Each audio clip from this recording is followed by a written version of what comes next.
Bueno, continuamos con esta tercera y última parte, Trump y el futuro de Estados Unidos. Una serie, se los digo con todo mi corazón, de las más pesadas que me ha puesto Dios para poder transmitir a su pueblo. Una serie importante, una serie durante todos estos meses. Usted no sabe las luchas espirituales que hemos tenido mi esposa y yo. Por cierto, le pido que oren por ella, está bastante enferma. Este lunes le dan resultados, a ver, tiene un problema aquí en el cuello y en fin, ¿verdad? Le hicieron una CT scan, una tomografía, aquí no tiene nada, del cerebro no tiene nada, entonces están viendo qué tiene en el cuello. Les pido sus oraciones, por eso no pudo venir Marta. Les manda muchos saludos, besos a todas las mujeres, ¿verdad? Y que puedan todos ustedes abrir su corazón a la palabra de Dios. Pero hemos tenido unas luchas tremendas, no se imaginan, y tal vez por esta serie el diablo está enojadísimo, pero enojadísimo. Porque hay una forma en la que él puede mantener a la gente, es en la ignorancia. Acuérdense ustedes el versículo, mi pueblo pereció por falta de conocimiento. Entonces, cuando no tenemos la información adecuada y ya no se predican estas cosas en los púlpitos, entonces el diablo juega, como decía el pastor Roy, entretienen nada más, mantienen a la gente ahí contenta, etcétera, etcétera, pero mal informada. Y tenemos nosotros que llegó la hora de poder decir la verdad. Bueno, es interesante en esta última parte, es interesante también la opinión de Europa, porque independientemente que ahora con las elecciones hubo un ataque tremendo y pues la mayor parte de este país creían que de alguna forma definitiva iba a ganar la señora Harris y ganó el presidente Donald Trump. Es increíble que Europa manifestó también, aunque no votan desde luego, pero se hizo un censo, una data y opinión de europeos para preguntarles en la Unión Europea qué candidato ganaría las elecciones, si Harris o Trump. Escuchen ustedes las estadísticas de algunas naciones de Europa, lo que contestaron. Dinamarca votó el 80% por Harris. Alemania, el 70% por Harris. España, el 70% por Harris. Suecia, el 73% por Harris. Inglaterra, el 65% por Harris. Escocia, el 56% por Harris. La pregunta es, ¿qué le pasa a Europa? O sea, ¿a qué condición ha llegado Europa? Por la influencia ahorita del Islam. Por ejemplo, Inglaterra es un país, es una nación ya islámica, Inglaterra. El alcalde europeo es islámico, más de 30 ciudades de Inglaterra son islámicas, me refiero a que los alcaldes o los mayors son musulmanes, y la mayor parte de los musulmanes que han llegado a Alemania y a Francia, no se imaginan ustedes los desastres, las violaciones y lo que han hecho. Y ahora hay un movimiento tan fuerte en Europa. Pasó hace una semana en Holanda, ¿se acuerdan? Que hubo un partido de fútbol y estaban esperando un movimiento preparado ya de antemano con una semana de anticipación para que el equipo de Israel lo esperaran afuera del estadio, los agredieron, los patearon, los mandaron al hospital. Y todo dirigido por musulmanes. Entonces Europa ya es un país viejito, porque por cada europeo hay 7 musulmanes que nacen. O sea, el europeo ya no se está reproduciendo. Es el 0.2% casi dentro de la demografía de Europa del porcentaje de personas que se reproducen. Entonces, en 5 años o en menos de 8 años, Europa es un continente musulmán. La influencia del Islam en Europa es completamente desastrosa.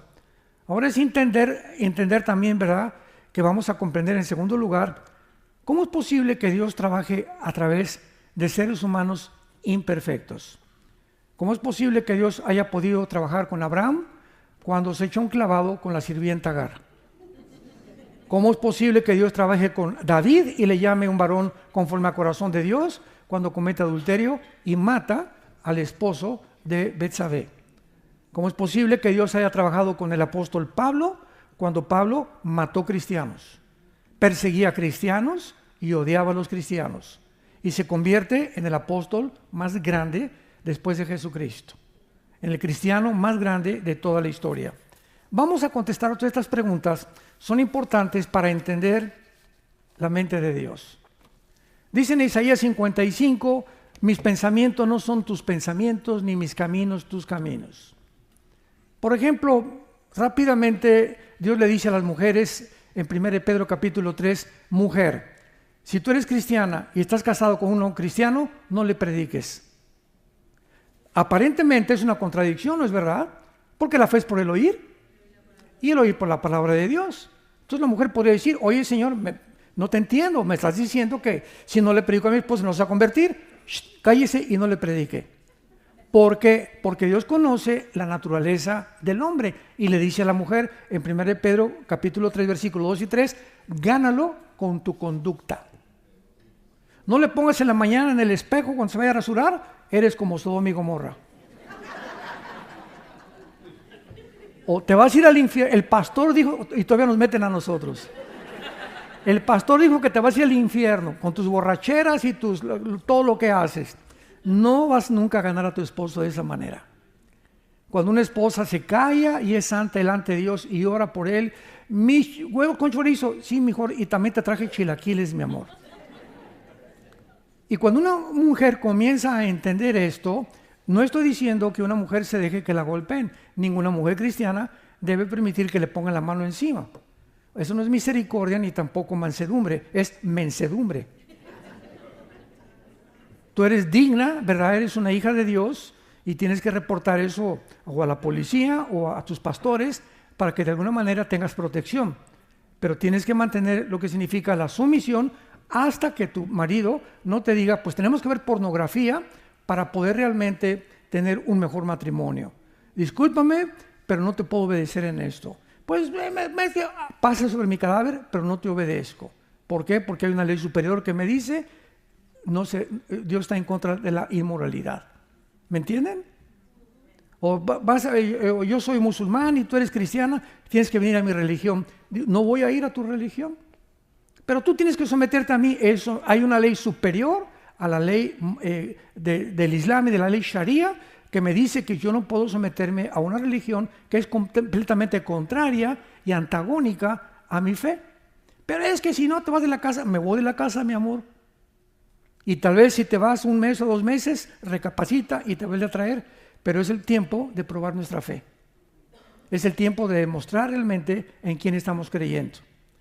Vamos a contestar algunas preguntas muy importantes de carácter teológico. Número 1.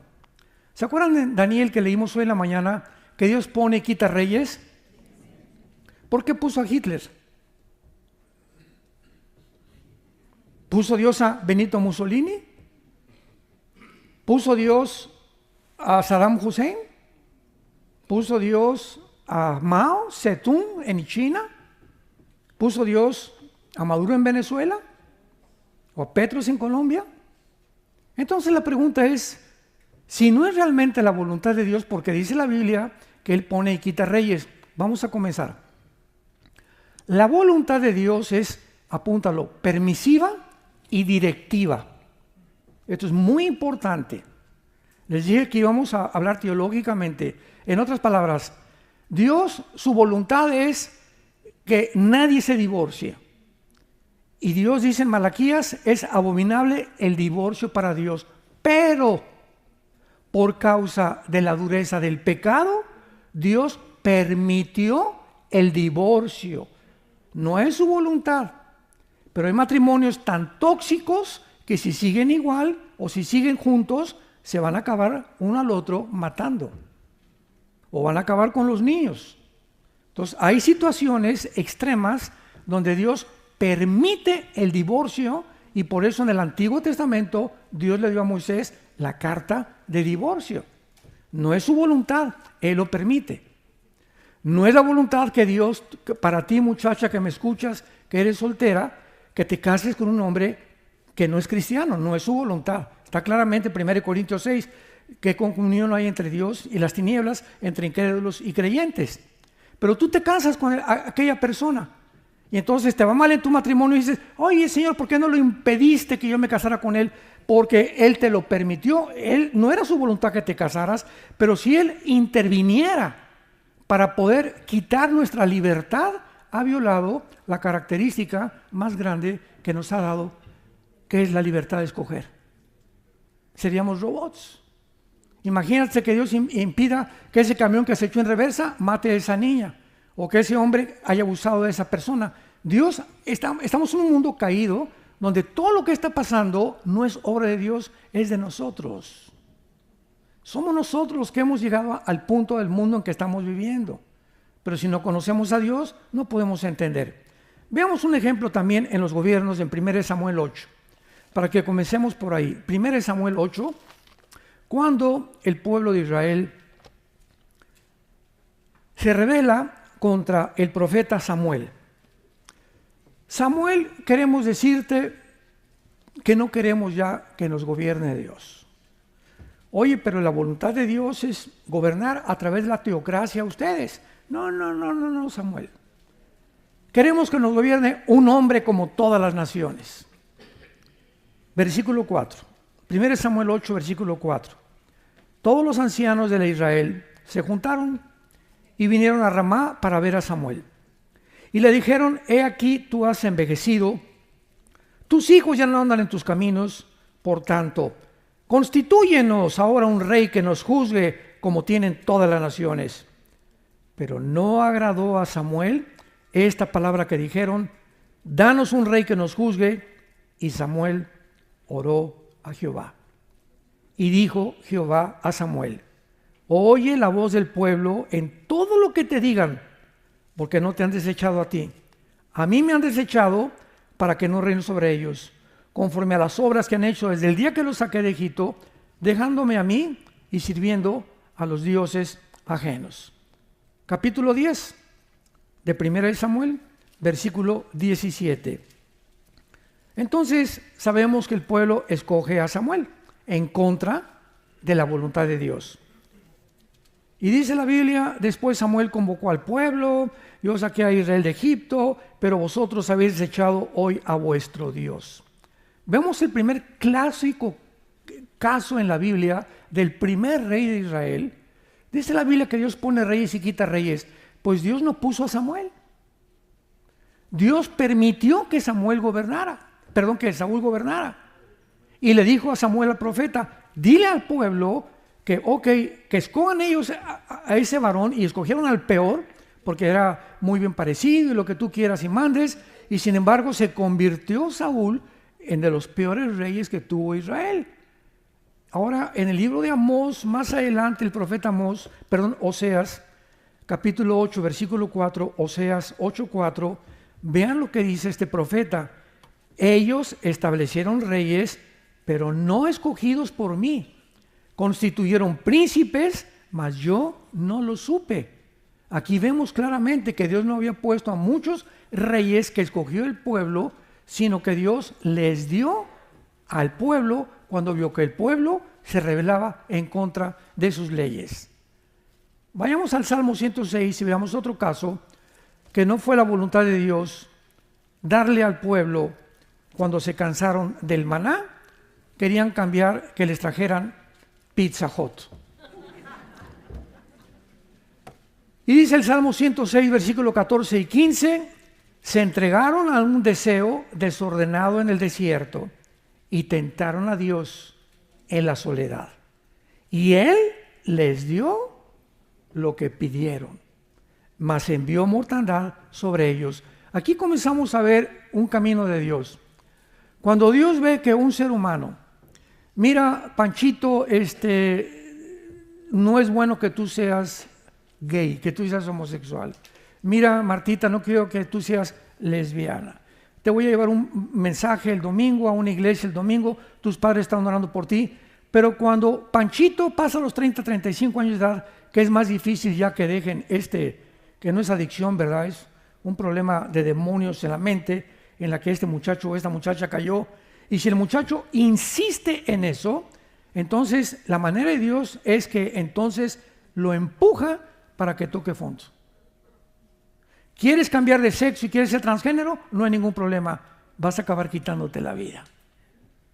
Dios entrega a los seres humanos o a los gobiernos o a las familias al deseo que insisten en tener cuando ellos le dicen, no gobiernes sobre mi familia.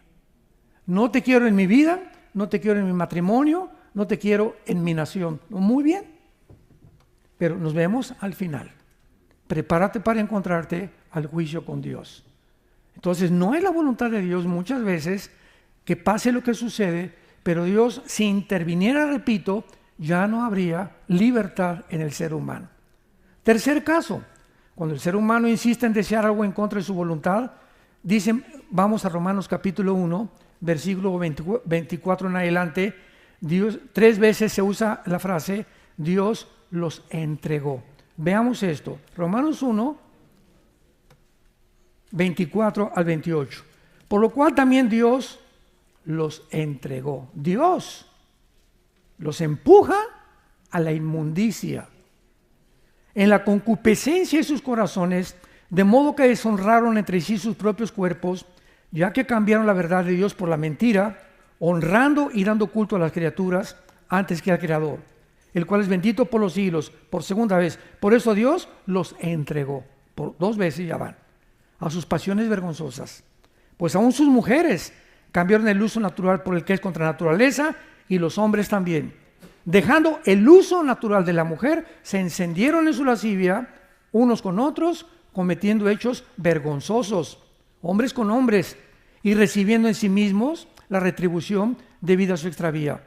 Y como ellos no aprobaron tener en cuenta a Dios, en tercer lugar, Dios los entregó a una mente reprobada. ¿Saben qué significa una mente reprobada en el original griego? Una mente reprobada es cuando una persona, cuando un ser humano llega a un punto en su vida en la que ya no discierne entre el bien y entre el mal. Ya no sabe si esto es blanco o es negro, para él es todo gris.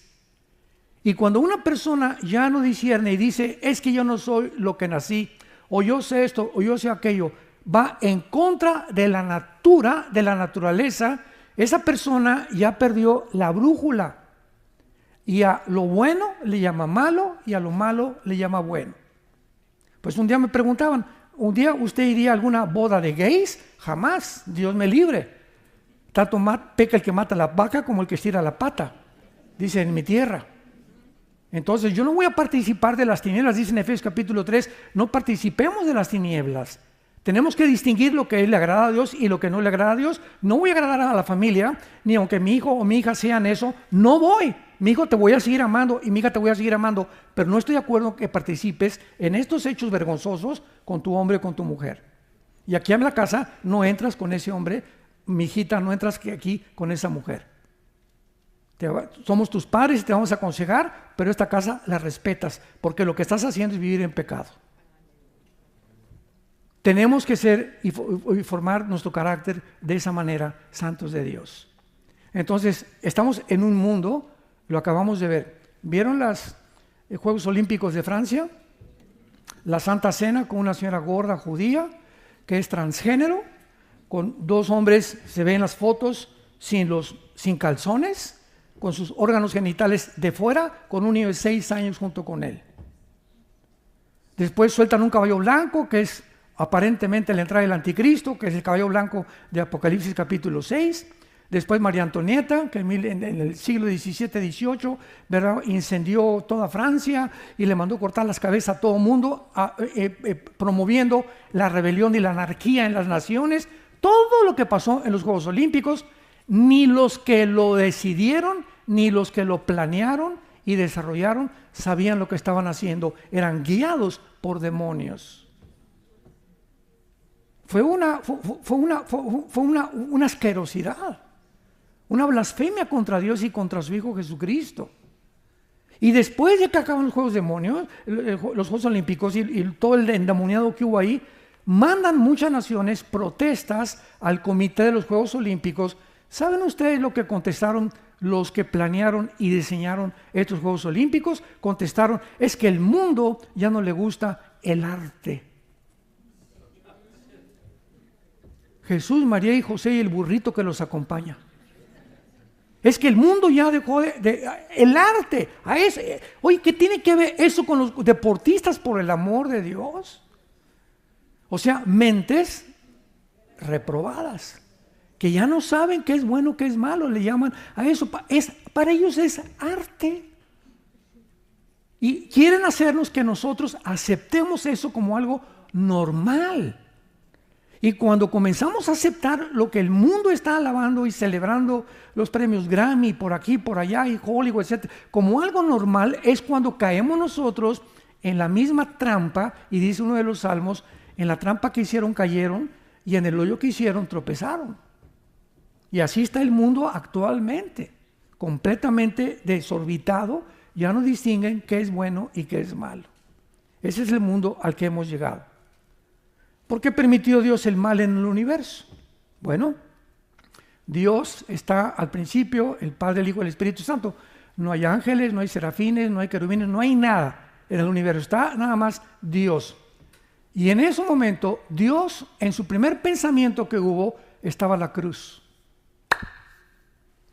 Antes de que Dios creara cualquier cosa, antes de nosotros y de los ángeles, en su pensamiento y en su propósito había una cruz.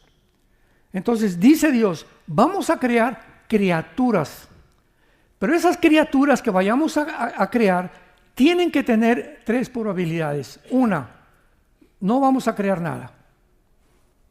No, Dios es Dios, Él no necesita a nadie para ser Dios. No crear nada. Número 2, vamos a crear criaturas que siempre me obedezcan y que no haya el mal en el universo. Y número 3, vamos a tener esta opción. Vamos a crear criaturas que tengan la libertad de escoger entre el bien y entre el mal, entre un camino u otro camino. Pregunta, de esas 3, ¿tú cuál escogerías?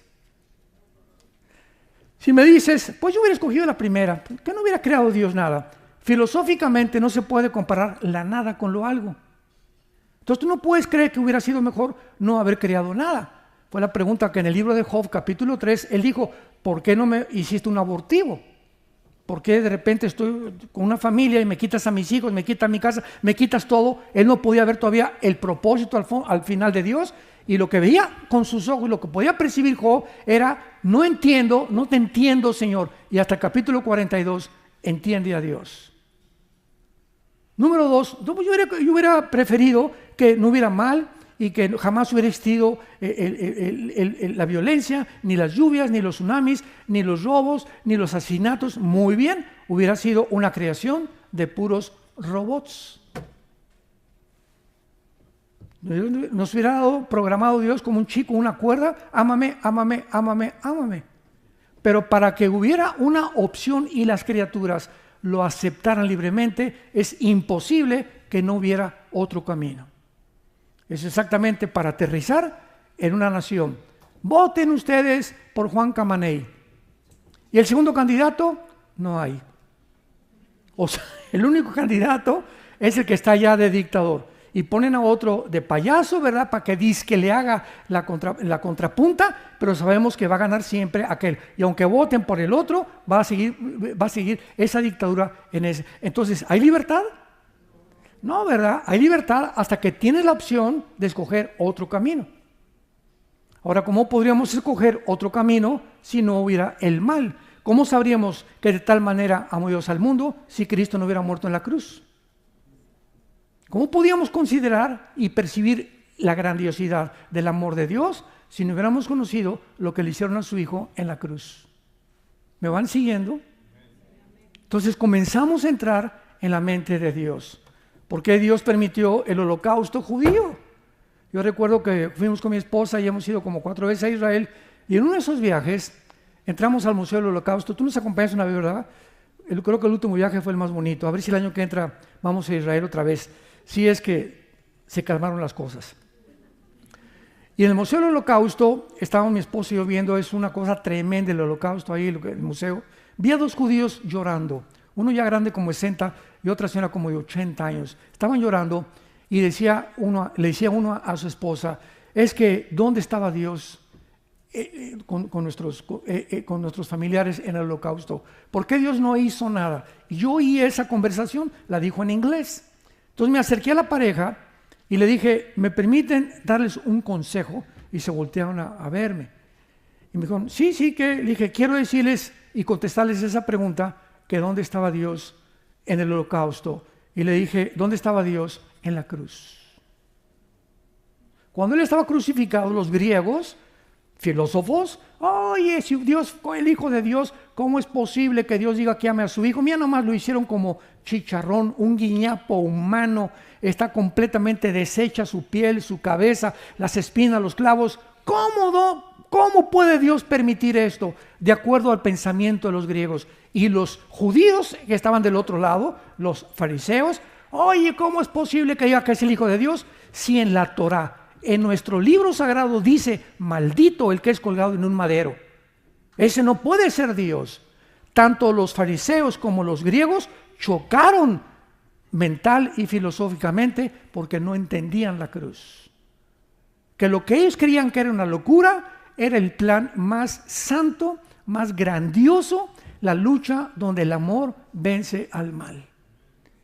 Pero nunca entendieron nadie eso, ni los discípulos. Todavía después en el camino de Maús se seguían preguntando, este Mesías que nos dijo que era Jesucristo, tal vez no era él porque lo mataron y lo crucificaron. Todos se preguntaban, ¿cómo es posible que Dios diga que ama a su Hijo y a nosotros cuando permite que su Hijo sea torturado por hombres viles, pecadores como tú y como yo? Pero detrás de la insensatez se encuentra la sabiduría de Dios, porque lo sabio de Dios es más necio que los hombres. Y lo débil de Dios es más fuerte que los hombres. 1 Corintios capítulo 1. Y Dios escogió lo vil y lo menospreciado para avergonzar a los sabios. ¿Cómo es posible que nada más le digas a una persona, Cristo murió, fue crucificado, enterrado y resucitado, y esa persona, así nada más, tiene la vida eterna? Para ti es locura, para Dios es su sabiduría. Dios lo hizo a propósito para enloquecer la sabiduría de los seres humanos. A nosotros nos gusta lo intrincado y por aquí, y Richard Hawkins, y por acá, y los filósofos, y Laplace, y Carlos Sagan, etcétera, etcétera, y el ateísmo, y Dios escoge lo más sencillo, las semillitas, un pastor, el pasto, los árboles, para enseñarnos la grandeza de su nombre, la grandeza del universo, y la grandeza para que hasta el agricultor más inculto, y el ranchero más inculto, y el vaquero más inculto puedan comprender las parábolas de Jesucristo, que para el hombre son locura y no encuentran el significado detrás de las parábolas, más que aquellos que siguen a su Hijo Jesucristo. Ahora, podemos nosotros, en penúltimo lugar, darnos cuenta que la Biblia nos muestra de una forma muy, muy clara que Satanás, que significa el enemigo, apúntalo. El diablo significa el acusador. Y Lucifer, que es el nombre propio de esta entidad maligna, significa el que alumbra o el que es la luz. Imagínense nada más. Lucifer. Entonces, los nombres del diablo, Dios me preguntó una vez un niño, oiga, ¿por qué creó Dios al diablo? Le dije, no, Dios no creó al diablo. Dios creó a Lucifer y él se volvió diablo. Entonces Dios no creó al diablo, ni Dios creó a Satanás tampoco, al enemigo. Él permitió que hubiera esta rebelión en el universo para mostrarnos la profundidad de su sabiduría. Entonces, el mundo nos muestra que este mundo en el que tú y yo vivimos, el planeta Tierra, está gobernado por las mentiras.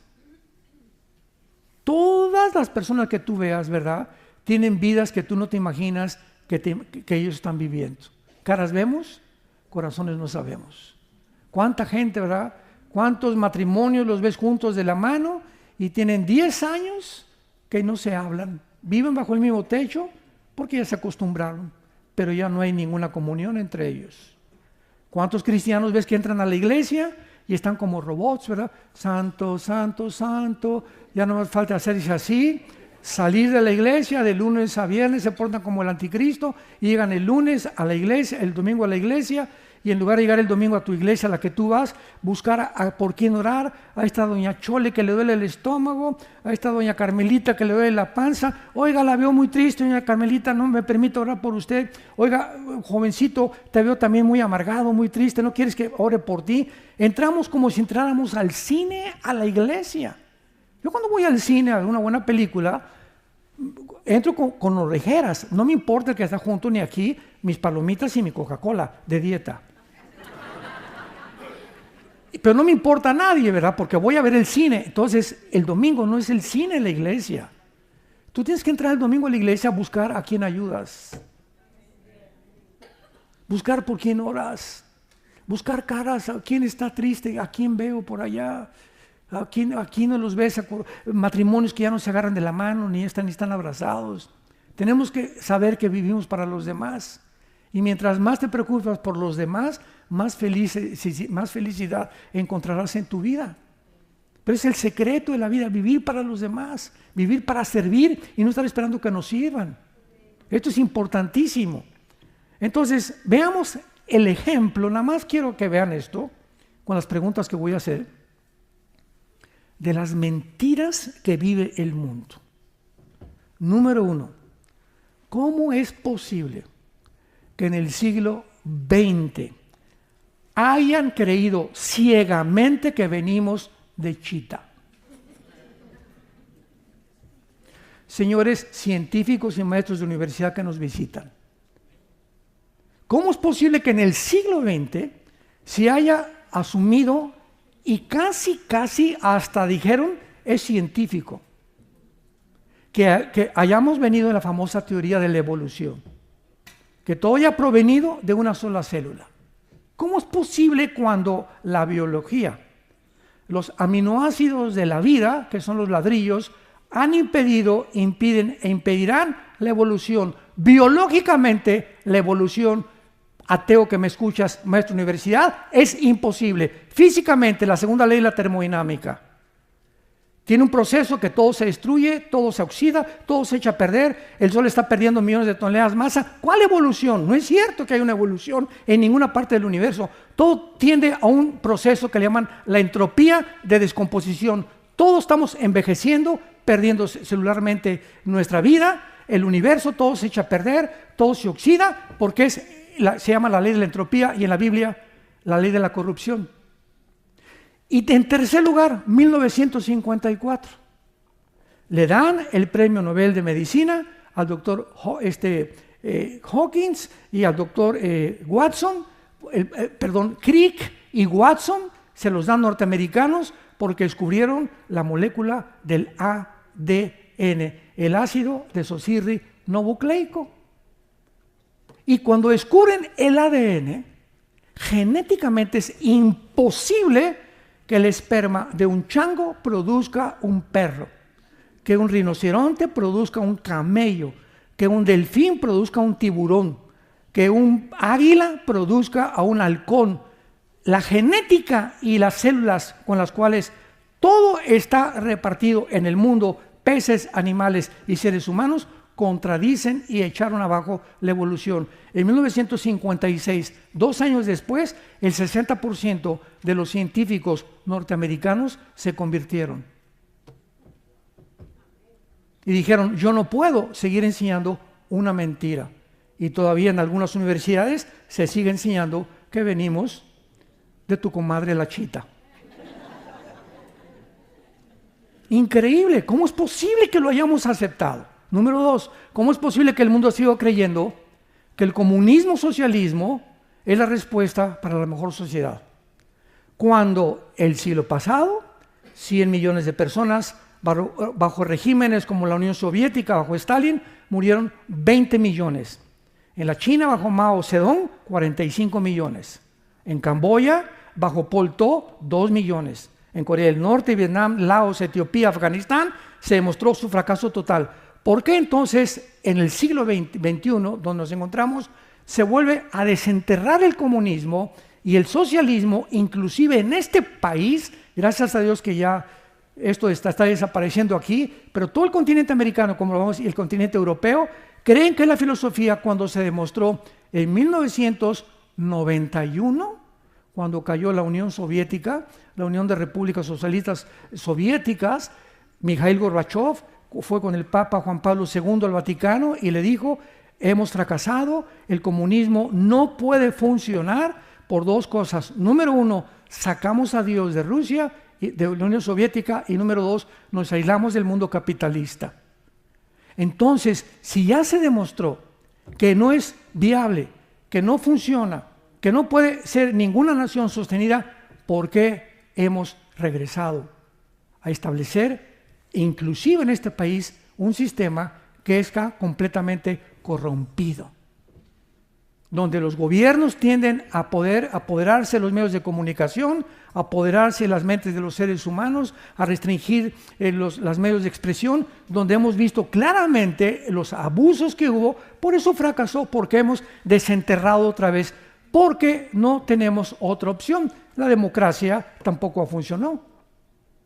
Decía Winston Churchill, la democracia es un poquito mejor de los gobiernos, pero no hay gobierno perfecto. Pero el peor es el comunismo-socialismo, donde esta nación estaba cayendo desde Barack Obama, que fue el que quiso poner un socialismo donde el Estado tenga el control sobre las empresas, se convierte en comunismo, donde viene la expropiación privada. En México, el año que entra, comienzan a expropiar las propiedades, si Dios no lo permite.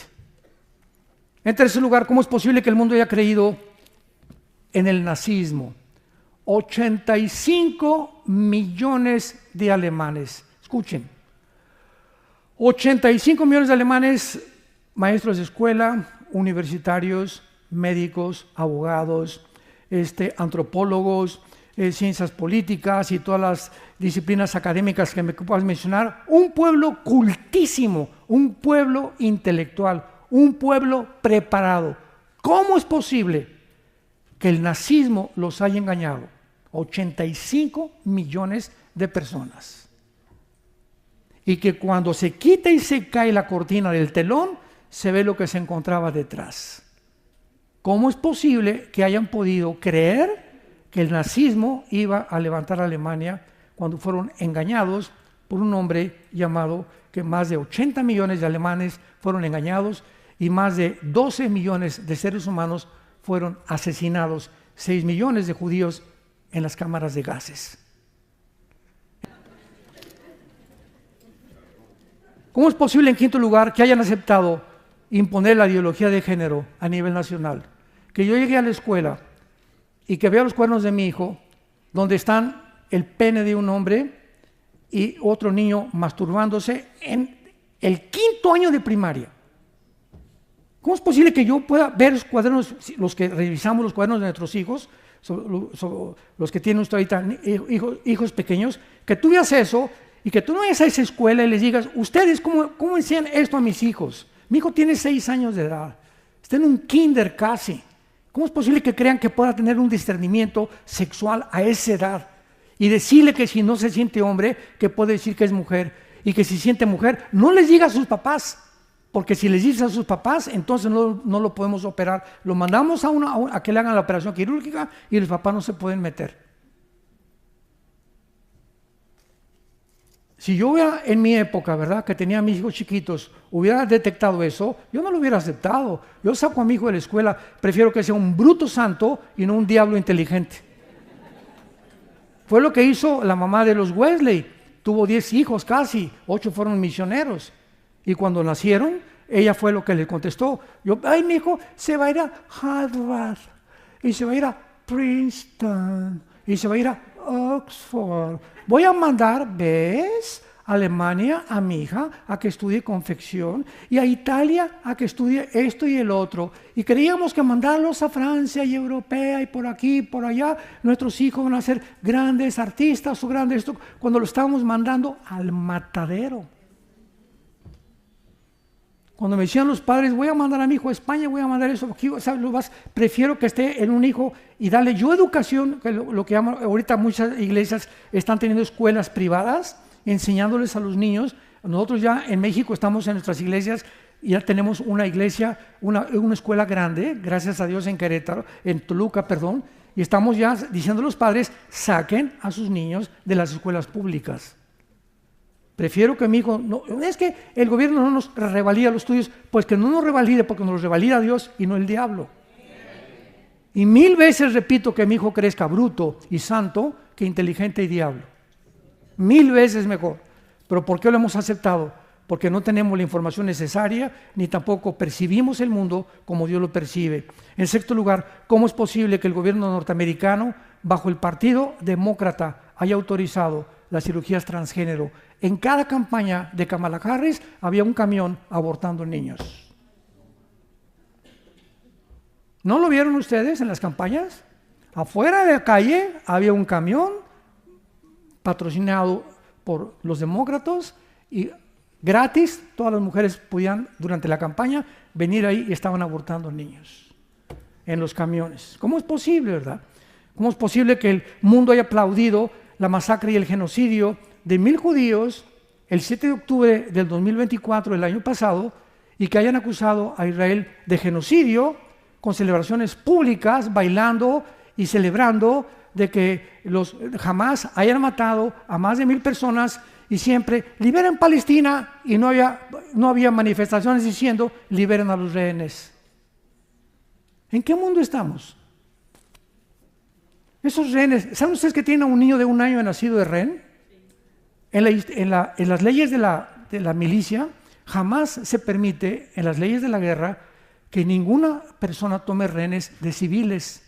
Y esta es la primera vez que lo permiten, y el Comité Internacional que ahorita está acusando a Israel de genocidio, no ha acusado a Hamas de genocidio, ni que entraron y mataron civiles y se llevaron niños de 10 meses, de 5 años de nacidos, jóvenes de 12, 13 años, muchachas que las violaron a todas, adultos y de la tercera edad, se encuentran como rehenes, todavía más de 50 en la ciudad de Gaza.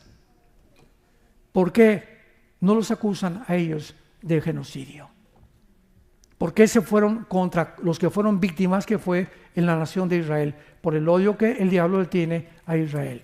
Y finalmente, ¿cómo es posible? Esto ya es el colmo. Que las universidades de Columbia en Nueva York, Oxford en Inglaterra, Princeton, Yale, escuchen esto, Harvard, Princeton y Yale, estas 3 universidades que son de las más prestigiadas en este país, ¿saben ustedes quién las fundaron? Pastores. Fueron fundadas Harvard, Princeton y Yale por pastores para entrenar pastores.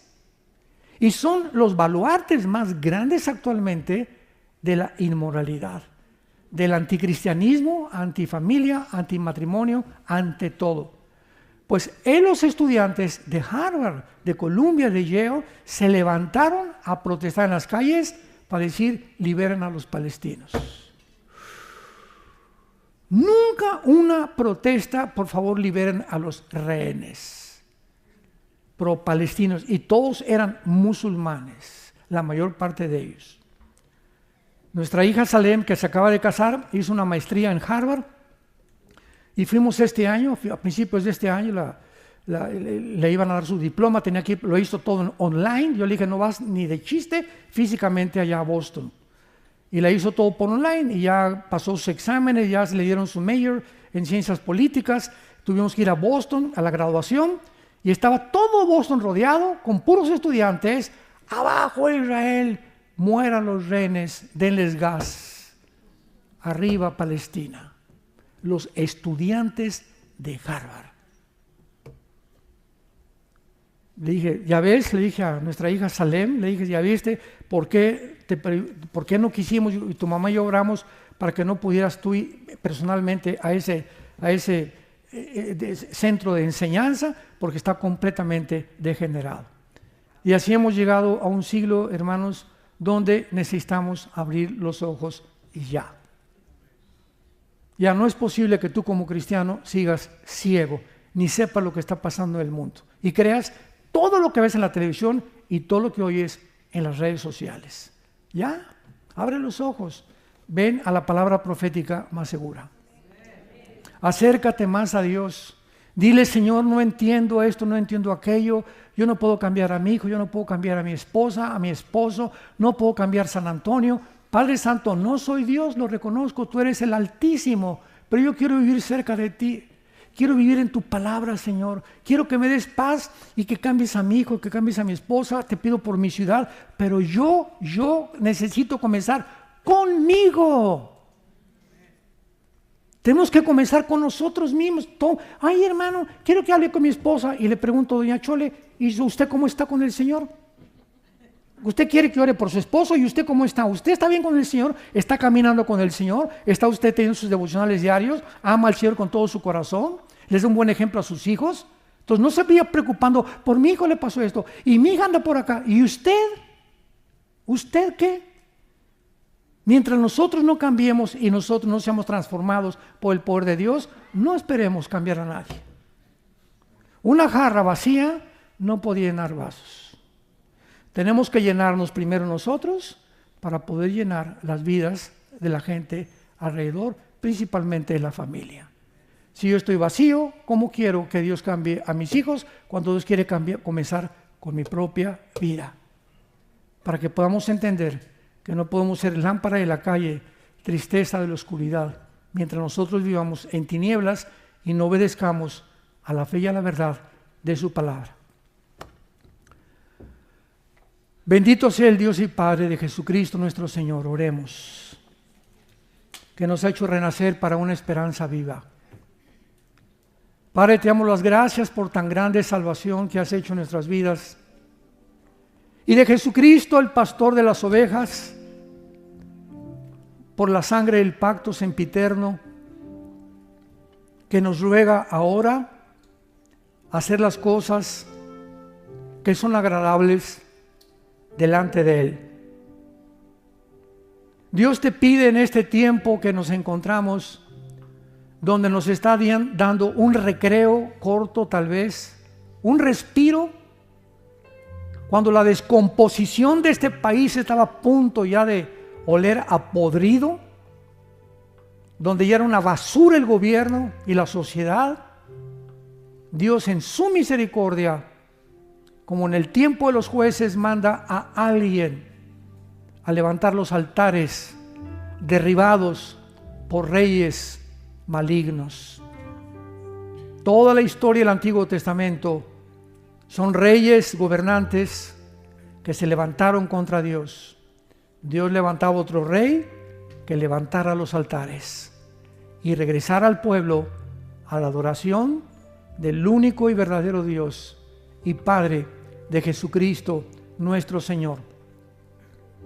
Dios ha hecho, tenemos que abrir los ojos, Dios ha hecho lo mismo con esta nación, tan grande esta nación, que mandó misioneros al mundo, esta nación que ha sido un faro de luz por casi 75 años. Esta nación que ha permanecido fiel en la palabra y en la Biblia, donde antes se leía la Biblia en todas las escuelas, donde las familias tenían conceptos y valores judeocristianos, y vinieron gobernantes a derribar todos esos altares, y viene Dios en su grande misericordia a levantarlos otra vez. Abramos nuestros ojos y veamos lo que Dios está haciendo y digámosle: bendice alma mía a Jehová. No te olvides de ninguno de sus beneficios. Él es el que sacia de bien tu boca, el que te corona de favores y misericordias, el que nos sana todas nuestras dolencias, el que pone nuestros pies sobre la peña. Esperanza mía, castillo mío, mi Dios, en quien confiaré. El que nos libra del lazo, el cazador de la peste destructora, porque hemos confiado en Él. Y porque todos los que confiamos en Él, porque le conocemos y porque sabemos que Él es bueno y quiere lo mejor para nosotros, mientras nosotros le obedezcamos, porque en la obediencia está el secreto de la bendición. Gracias, Padre, por tu palabra en estos días. Llénanos de tu espíritu. Discernamos, por favor, te lo pedimos con todo el corazón, lo que pasa en el mundo para ayudar a la gente a nuestro alrededor. Te pedimos por el presidente Donald Trump. Te pedimos, Señor, solo tú conoces su corazón por su salvación, su familia, sus hijos, nietos. Te pedimos también, Señor, por Joe Biden, donde quiera que él se encuentre, por Jill, su esposa. Te pedimos por Kamala Harris también, Padre, que ellos puedan, nunca es tarde mientras tienen vida, acercarse y descubrir que tú existes y que puedan arrepentirse de todas las males y la maldad que tuvieron en su corazón. Porque tú eres un Dios misericordioso, que para eso viniste, a buscar pecadores y salvarlos como nos salvaste a nosotros en el pasado. En el nombre de Jesús.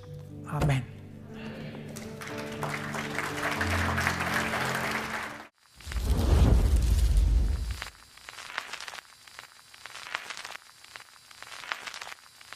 Hola, ¿qué tal? Me da mucho gusto saludarles y quisiera simplemente comunicarles que gracias a todos ustedes a través de todas las naciones del mundo que aman la palabra de Dios y que realmente están interesados en que nosotros como organización Vida Nueva para el Mundo y Armando Alducin Ministries continuemos predicando el Evangelio de la Gracia de Jesucristo y que podamos nosotros continuar haciéndolo gracias a sus donaciones.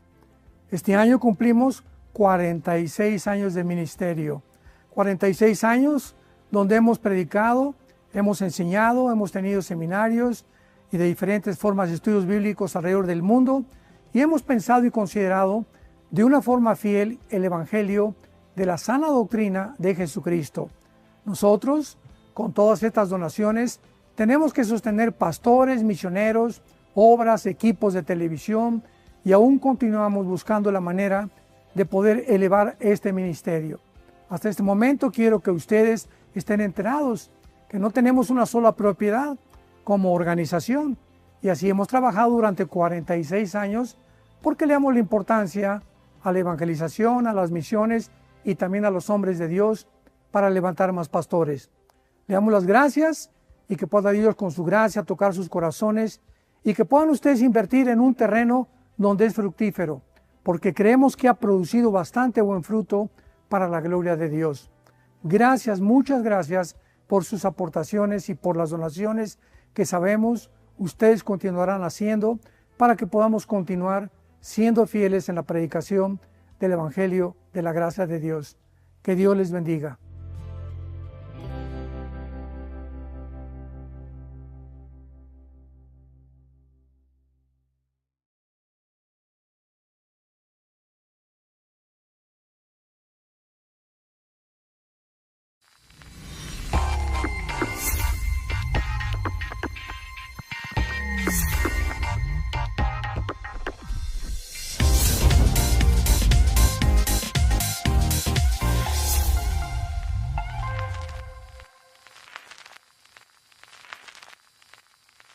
Y tenemos hoy una nueva serie titulada La futura Babilonia comercial del Anticristo.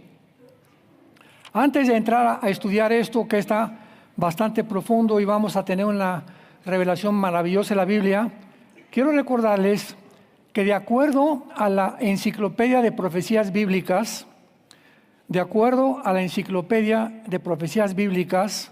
de J. Barton Payne, hay 1234 profecías en el Antiguo Testamento. 1234 profecías en el Antiguo Testamento.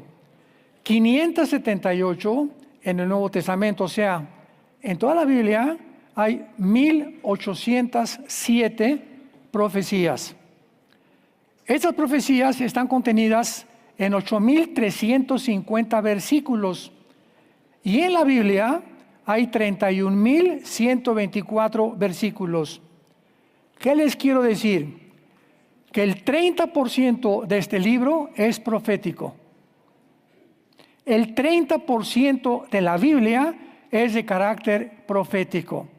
Imaginémonos no darle importancia a las profecías, como desgraciadamente a través de muchos años no se le ha dado el valor, la coherencia, la interpretación adecuada que las profecías deben de tener. Entonces, porque muchas veces me han preguntado que por qué me enfoco yo más en las profecías, cuando hay otros temas. Bueno, quiero recordarte, ¿verdad?, que si entras a nuestras redes, tengo grabado todo el libro del Génesis, versículo por versículo, el libro del Levítico, el libro de Job, como 45, 50 salmos, todo el libro de Romanos, Apocalipsis lo he grabado más de 4 veces. Así que tenemos toda una extensión de enseñanza a través de los años. Pero en los últimos años Dios me ha movido el Espíritu Santo porque nos acercamos a un punto tan importante en la historia humana en la que a Dios le agrada o le corresponde mostrarnos el camino. Dice Jeremías 10:23, el hombre no es señor de su camino, ni del hombre que camina ordenar sus pasos. Así que yo aprendí hace muchos años a no compartir un mensaje sin antes haber ayunado, orado, que sea realmente lo que Dios quiere hablarle a su pueblo. Y Dios ha puesto en mi corazón esto, ¿verdad? Ahora les pido del 6 al 10 de agosto, voy a estar en la ciudad de Guatemala. Posiblemente también esté con el presidente que me quiere conocer de Guatemala. Y vamos a celebrar los 75 años de Radio Cultural, que es la estación más antigua cristiana de toda Latinoamérica. Me invitaron para compartir, vamos a tener una cena con 1,300 pastores. Y cerramos el domingo con 18 o 20 mil personas en el estadio. Así que va a ser un evento precioso, maravilloso. En Guatemala está creo que el presidente actualmente es católico, pero le encanta la Biblia. Aparentemente nos ha escuchado y pues vamos a tener una puerta muy abierta para continuar llevando este mensaje a las naciones. Muy bien, abran sus Biblias los que la traen. Los que no se pueden sentar con un cristiano. Apocalipsis 17 y Apocalipsis 18. Como bien lo dice el título de la serie, es increíble que la Biblia termine con estos 2 capítulos antes de entrar a la eternidad, Apocalipsis 21 y 22. Y que la Biblia haya comenzado con un lugar geográfico que se llama Babilonia. Lo vamos a ver más adelante. Cuando la Biblia nos coloca dentro del tiempo de una profecía y dentro del territorio o el lugar geográfico de la profecía, no nos podemos perder. Por ejemplo, comienza en Génesis 10, que la primera ciudad fundada fue Babel, por un hombre llamado Nimrod, que significa el rebelde, y el que dirigió la primera rebelión mundial masiva contra Dios. Entonces, cuando la Biblia nos muestra Babel, nos dice en la tierra, sigan con mucho cuidado, de Sinar, o en la tierra de los caldeos. Entonces, cuando vienes a la Biblia y siempre lees la tierra de los caldeos o la tierra, me pueden poner el mapa del Medio Oriente, o la tierra de Sinar, se está refiriendo la Biblia específicamente, ¿sí lo ven desde allá? Sí. Muy bien, entonces estos 2 países, Siria e Irak, en el Antiguo Testamento no estaban divididos, se llamaba la Mesopotamia y se le llamaba Babilonia. La división que vemos ahorita entre Siria, Irak, Jordania, Irak, etcétera, etcétera, se llevó a cabo en el siglo pasado. Después, cuidado porque esto no puedo apuntar a nadie, me dijeron que no apuntara a los ojos a nadie porque se iban a quedar ciegos, ¿verdad? En el siglo XX, a partir de 1920, se hizo una división por los ingleses y los franceses de todo el Medio Oriente. Entonces dividieron todo el Medio Oriente, pero Irak y Siria son lo que en la Biblia se llama la tierra de Sinar o la tierra de la Mesopotamia. Ahora esto es muy interesante porque aquí todo lo que es Irak es lo que corresponde actualmente a Babilonia. Irak corresponde a la Babilonia bíblica. Entonces ya sabemos exactamente cuando la Biblia habla de Babilonia a qué territorio geográfico se está refiriendo. Muy bien, vayamos rapidísimo antes de Apocalipsis a Génesis capítulo 10 para poder cimentar esta enseñanza. En el versículo 8 al 10 dice así, Génesis 10 del 8 al 10. Y Cus engendró a Nimrod. ¿Quién fue Cus? Uno de los hijos de Noé. Noé tuvo 3 hijos, Sem, Cam y Jafet. Cus es Cam, o sea, desciende de Cam. O sea, cuando dice que Cus engendró a Nimrod, está hablando del territorio africano o del Medio Oriente y parte del Asia Central. Entonces, vemos nosotros que toda la historia nos muestra que la historia comenzó en donde, precisamente de Irak. Y fue de Irak de donde Dios llamó a Abraham. Todavía no había judíos, todavía no existía la nación de Israel. Esto es importantísimo para ubicarnos en la historia y en la cronología de la historia y en el tiempo para entender las profecías bíblicas. Hablando de Nimrod, fue vigoroso cazador delante de Jehová. Versículo 10. Y fue el comienzo de su reino Babel. Erec, que es Irak, Akkad y Calné. ¿Qué notan ahí? En la tierra de Sinar, o sea, entre Siria y entre Irak. Ahí se levantó por primera vez la torre de Babel. Ahora, qué interesante que la palabra Babel signifique confusión. Entonces, cuando el ser humano se aleja de Dios, el ser humano cae en su confusión. Sin Dios, el ser humano no sabe cuál es el destino, por qué vivo, cuál es mi propósito en la vida, cómo debo tratar a mi esposa, a mis hijos, qué directriz quiere que tome para mi vida, debo escoger esta carrera o aquella carrera. Un ser humano sin Dios vive confundido. Y así comenzó la Biblia y así terminará la historia del ser humano. Nunca en la historia el ser humano en el siglo XXI se había encontrado tan confundido. Ya nadie sabe lo que está diciendo. ¿Cómo es posible que hayamos llegado al punto en la pandemia donde se le cambió el nombre a los niños por niñas y a las niñas por niños? ¡Qué confusión! ¿Por qué la confusión? Si la genética y la biología nos dice que si tú tienes el cromosoma Y, eres macho camacho. Y si tienes los 2 cromosomas X, eres mujer. ¿Cómo pudimos llegar a esta confusión? Que hasta médicos, biólogos, genetistas comenzaron a enseñar que se podía cambiar el sexo y que había más de 30, 40 géneros. ¡Qué confusión tan grande!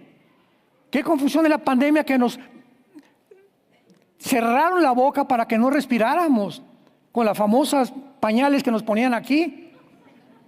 ¡Qué confusión tan grande había! Donde creían que el virus no estaba en los restaurantes. Si te tapabas y llegabas a tu mesa, te quitabas la máscara y te podías sentar y ahí no había virus. ¡Qué confusión tan grande actualmente hay con los gobernantes! Ya no saben si los demócratas, los republicanos, o el comunismo, o el socialismo, o qué sistema de gobierno es el adecuado para gobernar cuando todos han fallado y fracasado. Hay confusión en la Biblia, hay confusión en la teología, hay confusión en la filosofía, hay confusión en las religiones. Es una confusión impresionante. Nada más métete a TikTok. Yo jamás lo veo. Pero estamos bombardeados. Tú oyes una voz por acá, otra voz por acá, otra voz por acá, otra voz por allá. Llega ese momento que dices, ¿será verdad? ¿Será mentira? ¿Que realmente podemos llegar a entender quién nos está diciendo la verdad en el mundo tan confundido, de tantas mentiras en las redes sociales, de tantas cosas que están tergiversando completamente de su propia naturaleza?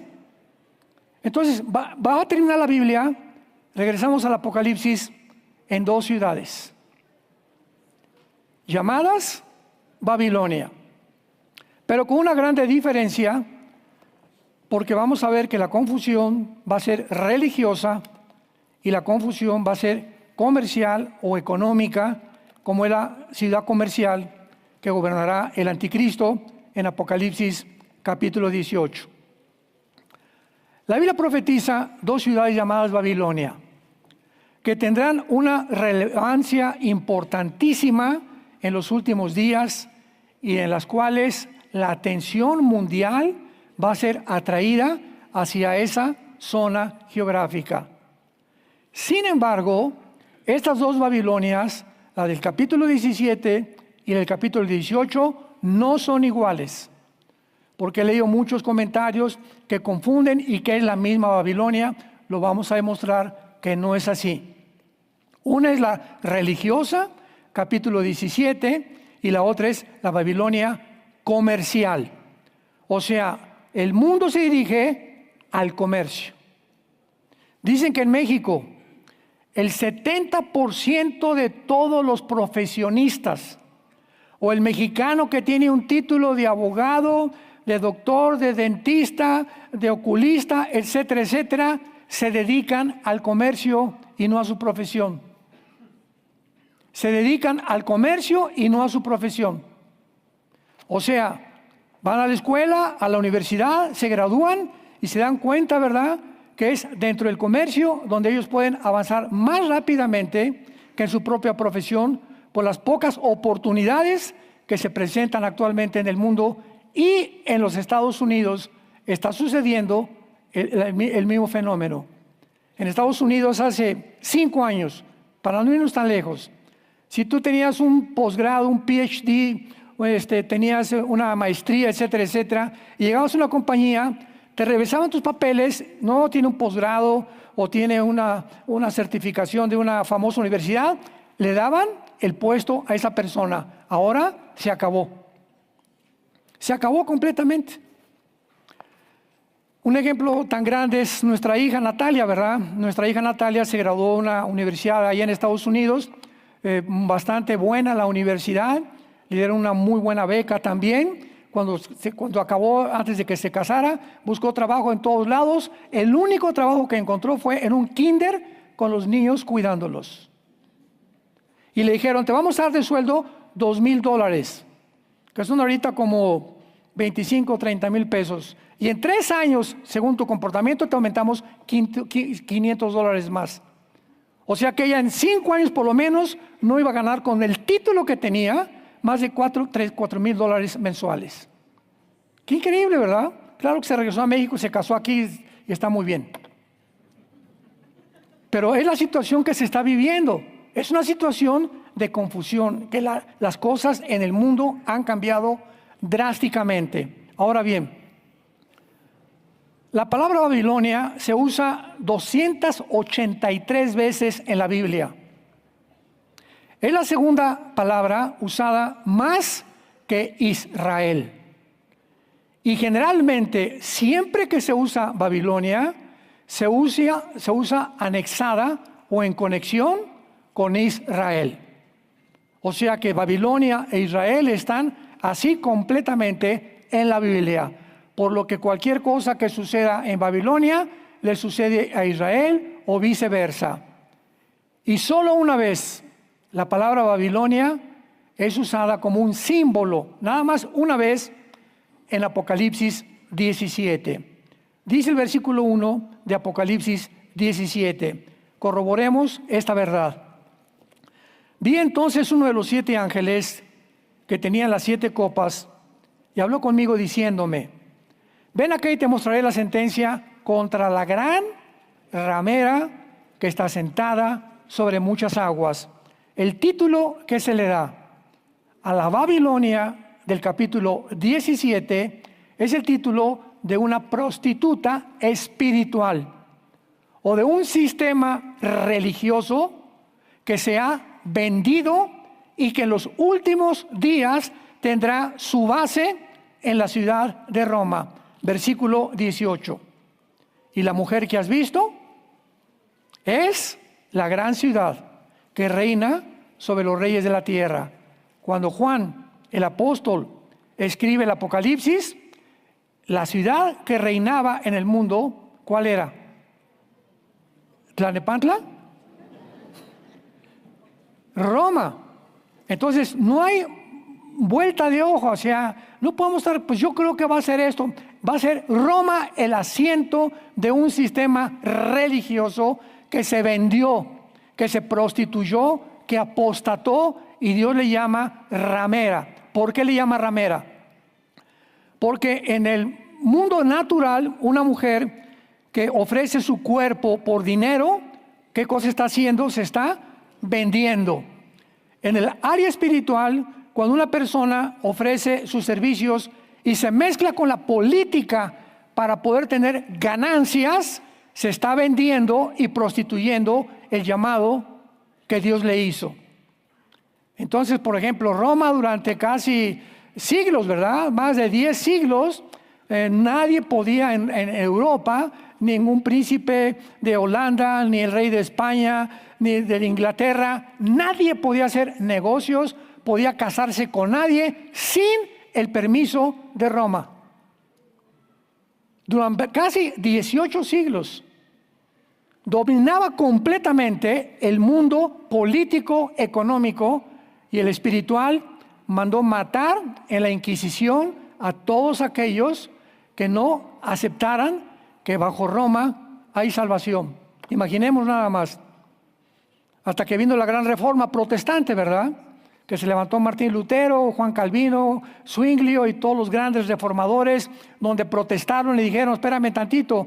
Calvino dijo, ¿cómo es posible? Él era un monje y leyó lo que estaba estipulado por el Vaticano, que Roma salva, que los santos son intermediarios entre nosotros, que a través de la hostia es la conversión mágica del cuerpo de Cristo por la sangre de Cristo. Entonces agarró Lutero y puso las 95 tesis en un papel y las clavó en la catedral de Wittenberg en Alemania. Ahí en la mera puerta de la catedral, que era la más famosa. Y vinieron pues todos los obispos y todos los cardenales. El Papa mandó que las quitaran las 95 tesis y lo mandaron citar al Vaticano a Martín Lutero. Y entonces estaba una gran procesión de todos los cardenales de un lado y del otro, y el Papa en medio, y Lutero en medio, y le dijo el Papa, Martín Lutero, ¿aceptas que tú hiciste estas 95 tesis? Sí, contestó Martín Lutero. Pues tienes que renunciar a ellas bajo pena de muerte. Y Lutero contestó, llevaba un Nuevo Testamento.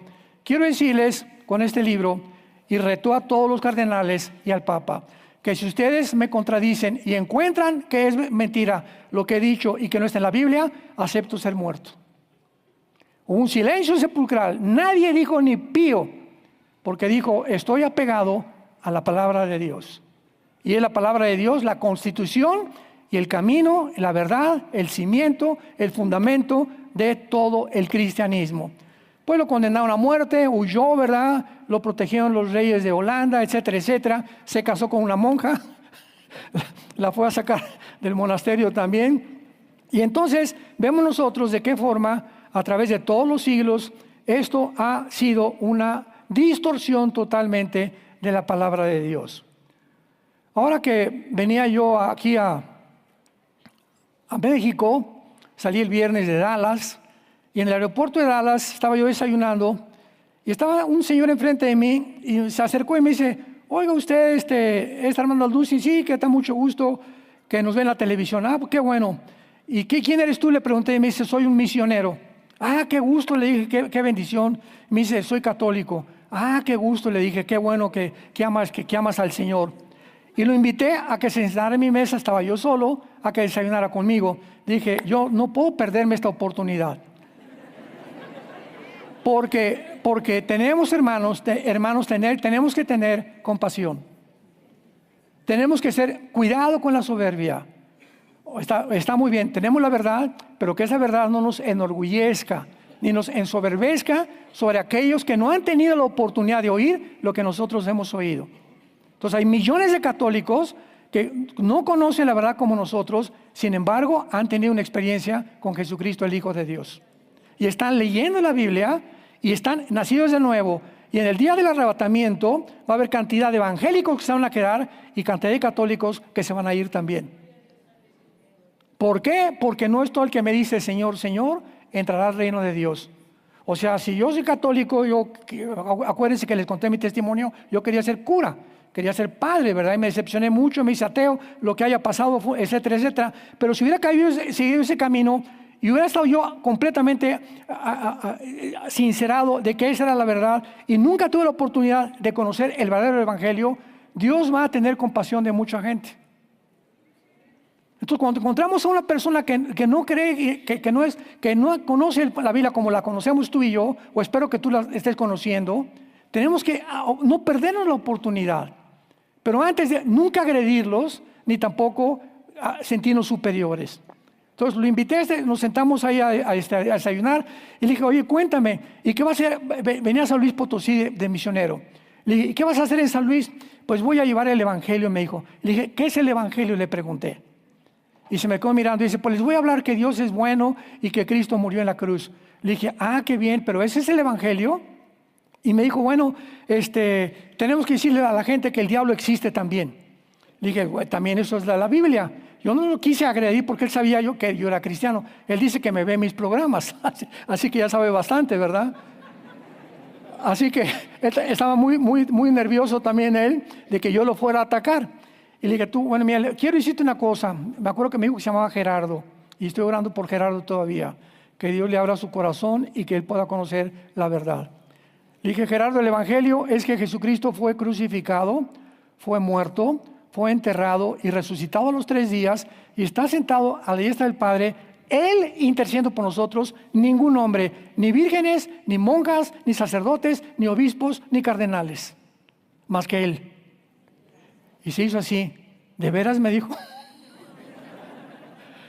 Le dije, ¿no traes una Biblia? Me dice, no, la olvidé.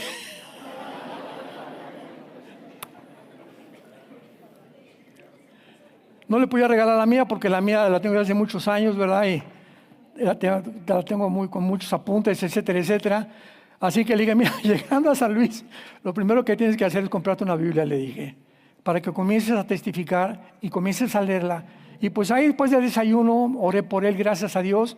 Pero yo le pedí a Dios en la mañana, bueno, cada mañana que salgo y que lo vamos a hacer todos, siempre le digo a Dios en las mañanas, Padre, permíteme encontrarme a alguien hoy a quien le pueda hablar de ti.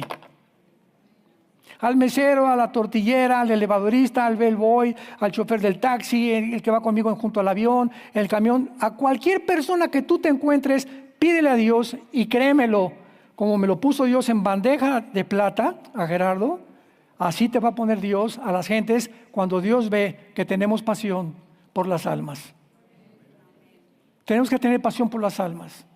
Por tu abuelita, por tu tío, por tus hermanos, por tus papás, por tus amigos en la escuela. Tenemos que tener pasión por ellos, porque si alguien se muere sin Cristo se condena eternamente, y sobre todo aquellos que lo rechazaron.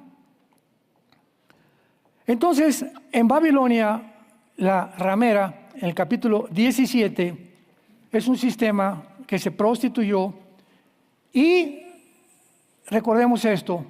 Cuando hablamos de esto, no estamos hablando de la gente. Por favor, abramos los ojos y los oídos. Cuando yo digo, Venezuela es un país precioso y la gente es preciosa, ¿a quién me refiero? A la gente y al país.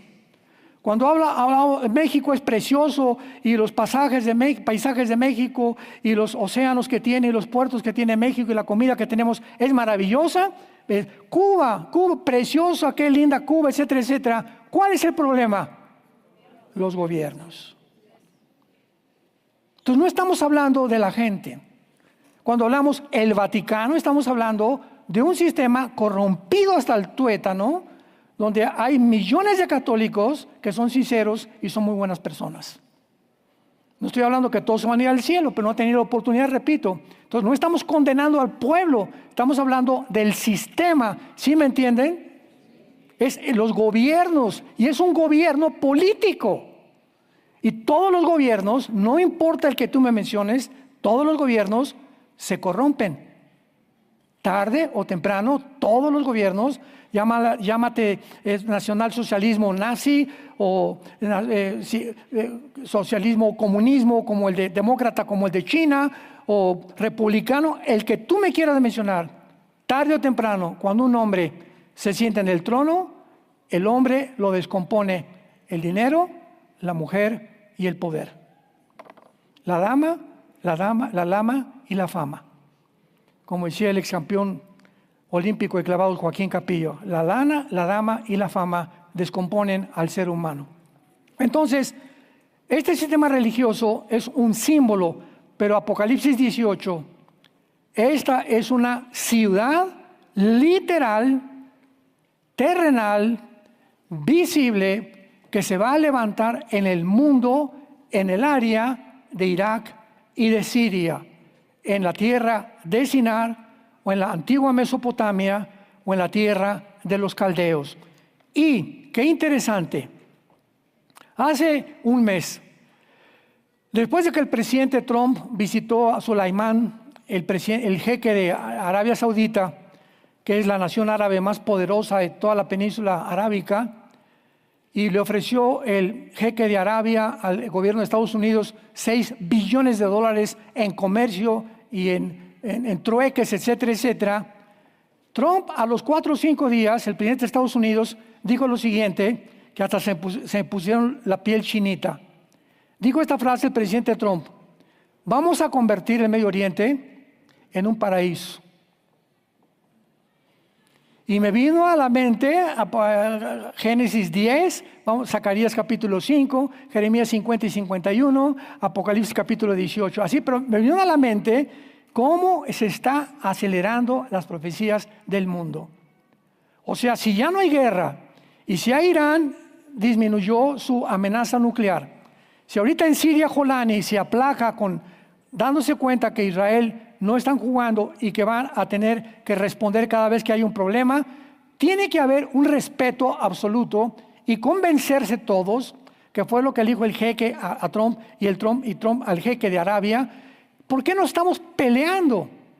¿Por qué estamos en el mundo con bombas atómicas cuando podemos tener el dinero para hacer de Gaza la ciudad que los terroristas de Hamas convirtieron en un barrio completamente depravado, pobre, sin dinero, sin agua, los de Hamas, y todas las demás naciones pobres como Egipto, como Jordania, cuando son millonarias en petróleo?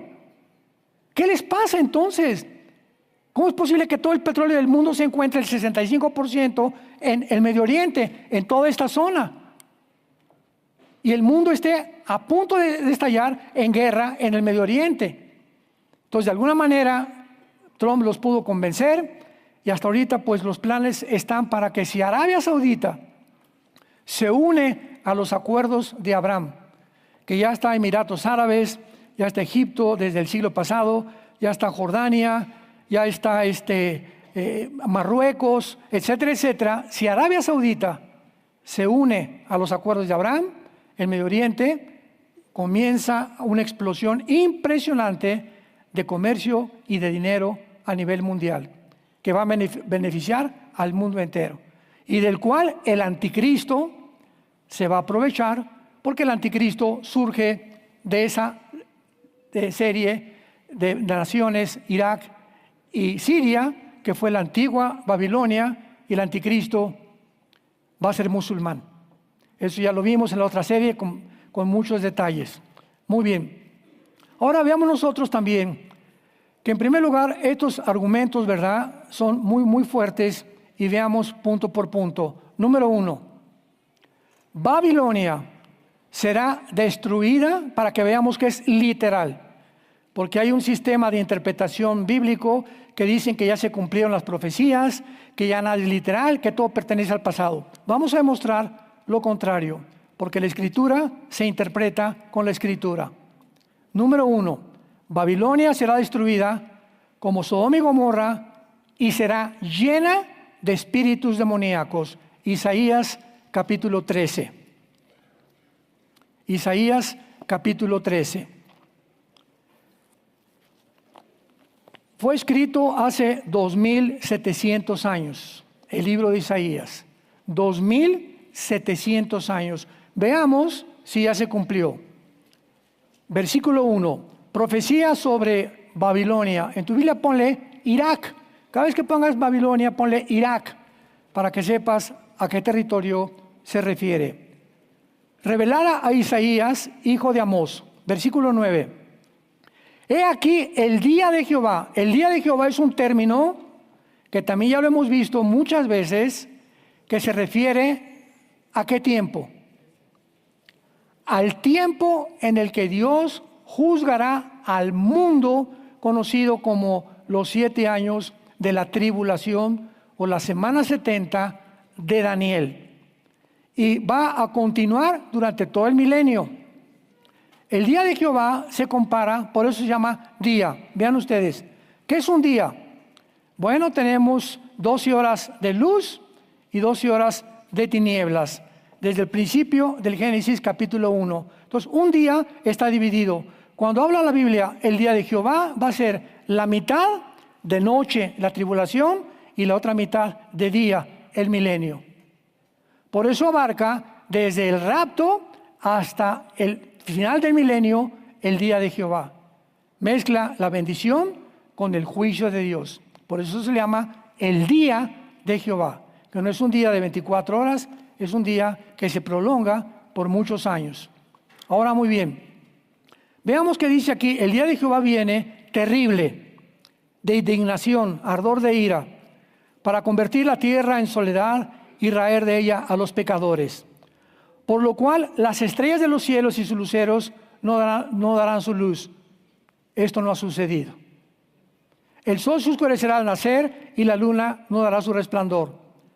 Y castigaré al mundo por su maldad, a los impíos por su iniquidad. Y haré que cese, ¿qué cosa? El pecado que Dios viene a castigar es la arrogancia. ¿Cuál arrogancia? Bueno, el Foro Económico Mundial, hace un año, el que era director del Foro Económico Mundial en Davos, Suiza, dijo, hemos llegado a ser dioses. Vamos a evolucionar porque tenemos ya la genética y la tecnología y todo lo que el mundo cibernético para poder transformar al ser humano en algo que nunca había sido, en un Dios. Imaginémonos que los hombres más sabios, científicos y más inteligentes del mundo se reúnen una vez al año en Davos, Suiza, en las montañas, para discutir entre más o menos 40, 50 familias que son el futuro de todos nosotros.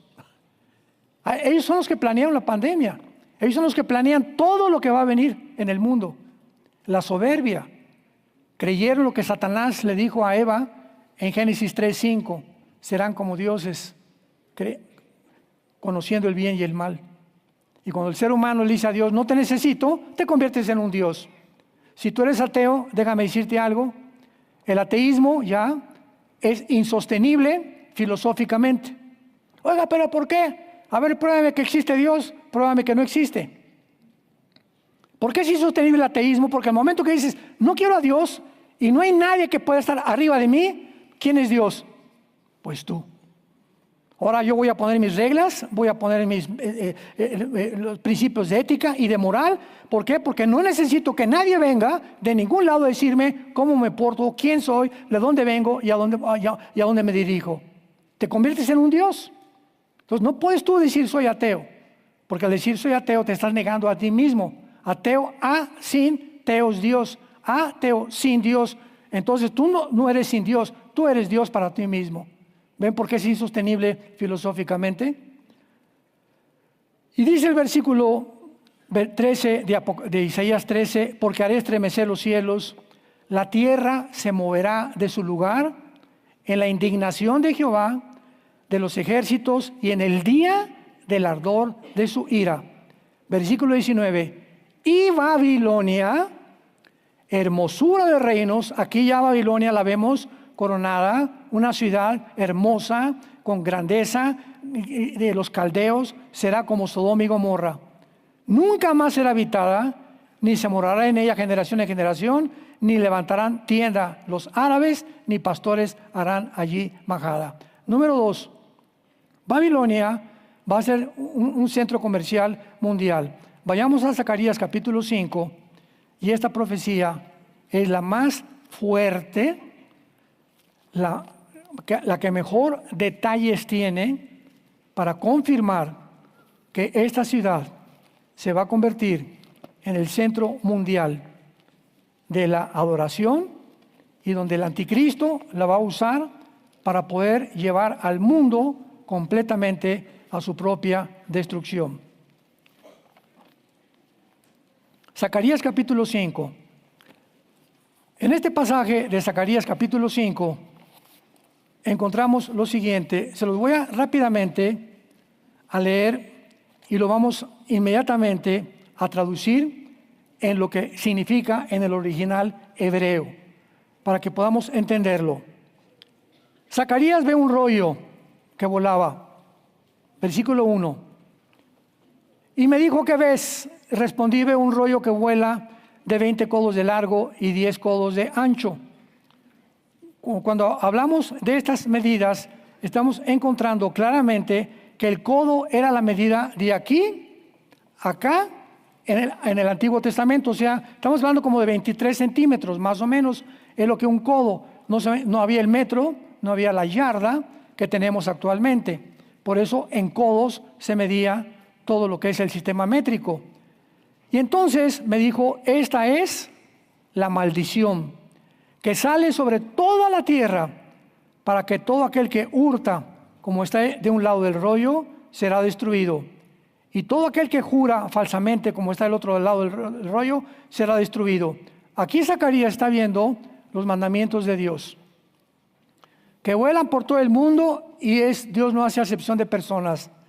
No hay ningún ladrón, ningún asesino, ninguna persona que viole los mandamientos de Dios sin que esa persona atraiga sobre su vida y sobre su familia maldiciones.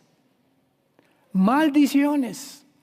Por ejemplo, un hombre casado con niños que tiene pornografía en su casa o que ve programas de pornografía, le está abriendo un portal en el mundo invisible que no lo vemos, donde los demonios van a entrar a tu casa y no por la chimenea, Van a entrar a tu casa y se van a ir principalmente contra tu esposa, contra tus hijos y contra tu propia vida. ¿Me van a matar? Me preguntarás. No, el ataque demoníaco es a la mente. Van a comenzar a confundirte. Vas a comenzar a decir, la Biblia ya no es verdad si es que te dices cristiano, o ya no creo esto. Vas a tener amistades que ya no son cristianas, que te guste mejor ir a emborracharte que estar en tu casa leyendo la Biblia con tu familia. Vas a tener problemas con tus hijos bastante serios, que te van a hacer reaccionar, y que si tú no reaccionas por ninguna de estas situaciones, te hundes completamente en un pozo y en un abismo, y en la trampa que tú preparaste, ahí vas a caer. Esto es verdad. O sea, no estamos jugando, con Dios no jugamos, santos de Dios. Damas y caballeros que nos acompañan, Dios es un Dios de santidad y nos deja su palabra para que la obedezcamos y para que entendamos sus mandamientos. Vayamos a la profecía de la ciudad comercial, versículos 5 al 11. Veamos con mucho cuidado este pasaje. Y salió aquel ángel que hablaba conmigo y me dijo, alza ahora tus ojos y mira qué es esto que sale. Y dije, ¿qué es? Y él dijo, este es un efa.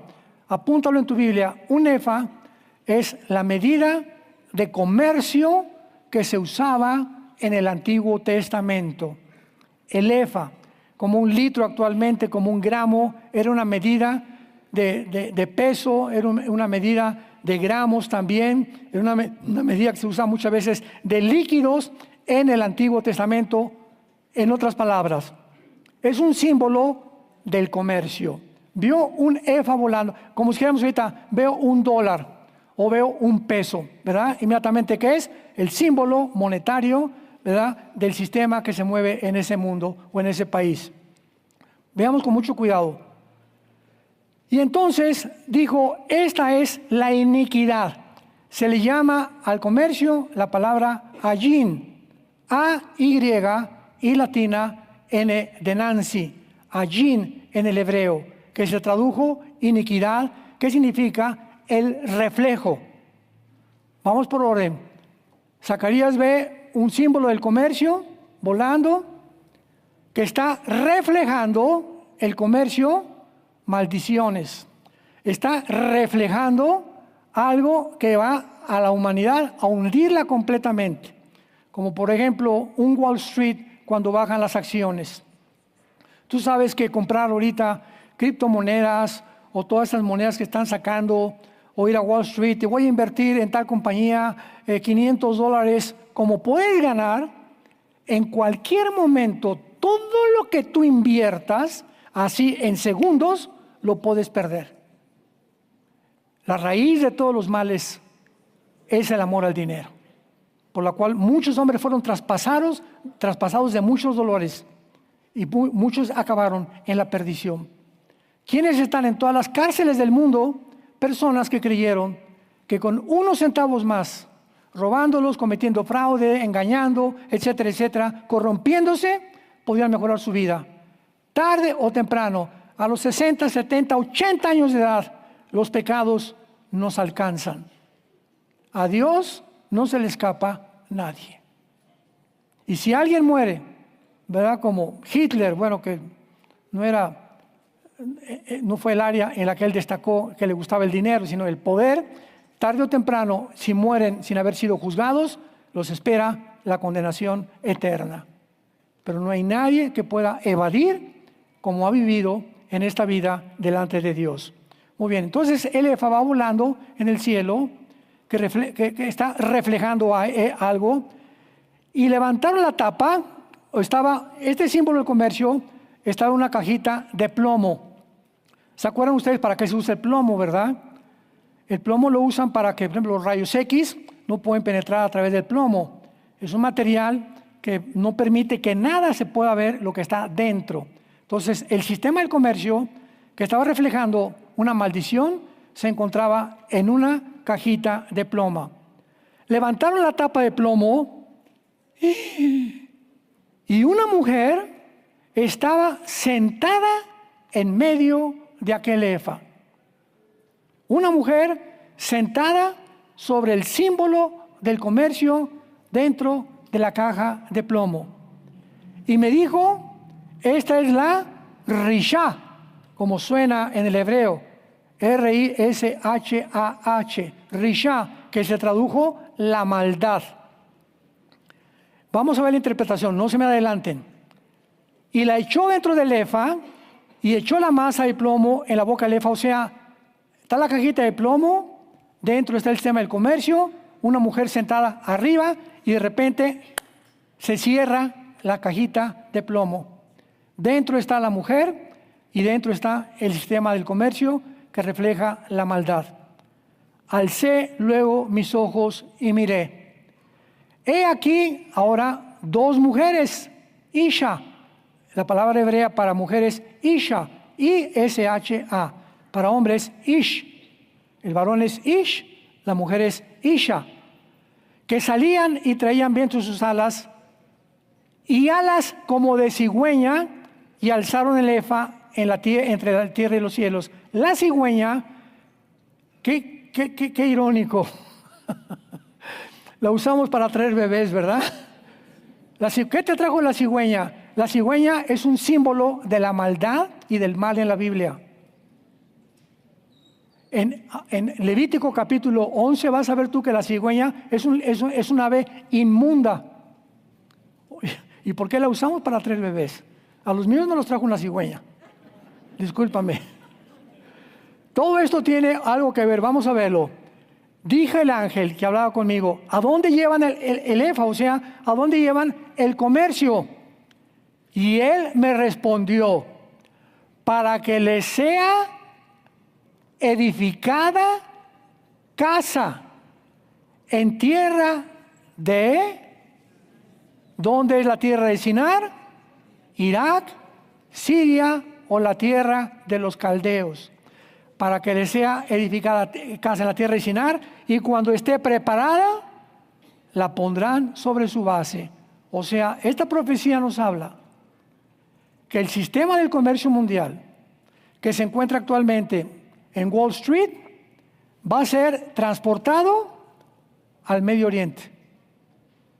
Cuando Trump dijo, hagamos un paraíso del Medio Oriente, ¿por qué creen que se me pusieron los pelos como chinitos? Porque en ese momento la Biblia nos muestra hace 2700 años que va a haber una gran ciudad comercial que va a estar edificada en el Medio Oriente y que va a ser la ciudad que el anticristo va a gobernar, y el mundo va a venir de todas partes para poder comerciar ahí todas las cosas que vamos a ver más adelante que van a poder llevarles a los hombres a su propia perdición. Aunado a esto, veamos qué dice Santiago capítulo 5 en el Nuevo Testamento. Para que tengamos una idea de qué maldición tan grande hay cuando el dinero se usa de una forma equivocada o cuando anhelamos tener más de lo que Dios nos ha dado. Santiago 5, vean esto. Vamos ahora, ricos, lloren y aullad por las miserias que os vendrán. Me detengo rápido, acordémonos. No es malo ser rico, ¿verdad? Según de Timoteo, porque la raíz de los males es el amor al dinero. No es el dinero. Tú puedes tener una casa de 5 millones de dólares y coches, Mercedes, lo que tú quieras. Si en la misma medida que tú tienes dinero, tú lo das a la obra de Dios, te evitas caer en la avaricia. Cuando guardamos más de lo que debemos de guardar, es cuando caemos en la trampa del dinero. Y es a quienes se dirige estas palabras que seguimos leyendo. Aullad por las miserias que los vendrán. Escuchen, vuestras riquezas están podridas, vuestras ropas comidas de polilla, vuestro oro y plata está enmohecido.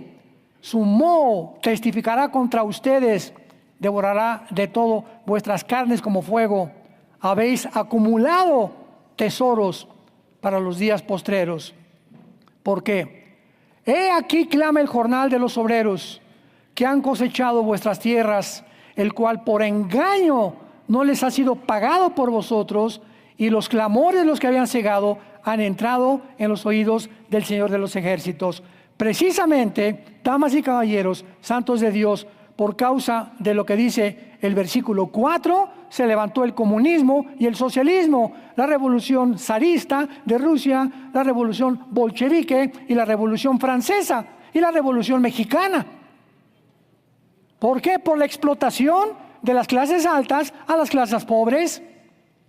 Y cuando el Nikolai Lenin encontró, ¿verdad?, que se podía explotar esto porque la gente está, oye, los ricos, yo estoy así porque los ricos me han robado y porque esto. ¿Y quién hacían los ricos en aquel tiempo? Estados Unidos, los imperialistas. Vamos a luchar contra los imperialistas, y el comunismo corre por todos lados porque la culpa la tienen ¿quiénes? Los que tienen dinero. Y no es así. Y cuando comenzamos a creer nosotros que realmente todo esto es por causa de que nosotros no hemos prosperado, porque Él me está explotando, a esas personas que explotan a los trabajadores, si tú tienes sirvientes en tu casa y no les pagas tiempos extras, si no les pagas vacaciones, si no les pagas su aguinaldo, si tú no tienes estos principios rectos de la administración del dinero, eres una persona explotadora. Y Dios no va a perdonar esto. Tenemos que ser justos con todos nuestros tratos con nuestros semejantes. Dios ha oído y ha visto a los que explotan a sus semejantes, por lo cual los tienen, por ejemplo, como en Cuba, por pobre pueblo cubano, ¿verdad? Como en Venezuela, es un pueblo explotado. Nicaragua es un pueblo explotado. ¿Por quién? Por una cúpula, por un séquito de personas o familias que se aprovechan de ellos y no les dan lo que merecen, y todo para acá y para acá y para acá. Cuando murió Fidel Castro, le encontraron más de 50 millones de dólares en el extranjero. La hija de Chávez le encontraron con millones de dólares, no sé en dónde más, igual que a Hugo Chávez, ¿verdad? O sea, son puras mentiras. Queremos que todos seamos iguales. No es cierto, no es cierto, no es cierto. El mundo ha estado demasiado ciego ante la realidad. Versículo 5, han vivido en deleites sobre la tierra, han sido disolutos, han engordado vuestros corazones como en día de matanza. Han condenado y dado muerte al justo, y Él nos hace resistencia. Finalmente, acaba este discurso a los jueces, ministerios públicos, diputados, senadores, que tienen no el poder el dinero, el poder político para hacer dinero y explotar a sus semejantes. Y esto es lo que causa las revoluciones. Yo cuando era joven fue lo que me movió, yo me quería ir a Cuba, guerrillero. Me quería en el barco Grama, el que se fue Fidel Castro y el Che Guevara a organizar el ataque al cuartel Moncada, que fue el primer fracaso de Fidel Castro. Porque somos idealistas, estamos cansados de tanta explotación de los gobiernos. Y queremos, a través de la revolución armada y violenta, mejorar y cambiar el gobierno.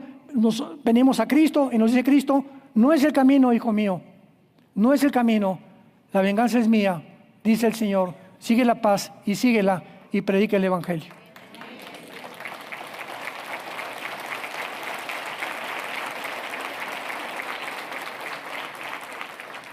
El mundo se dirige cada vez a más, va a haber más avaros, va a haber gente mucho más egoísta, va a haber gente más amadores de sí mismos, va a haber mucha gente que van a ser narcisistas, ególatras, psicópatas.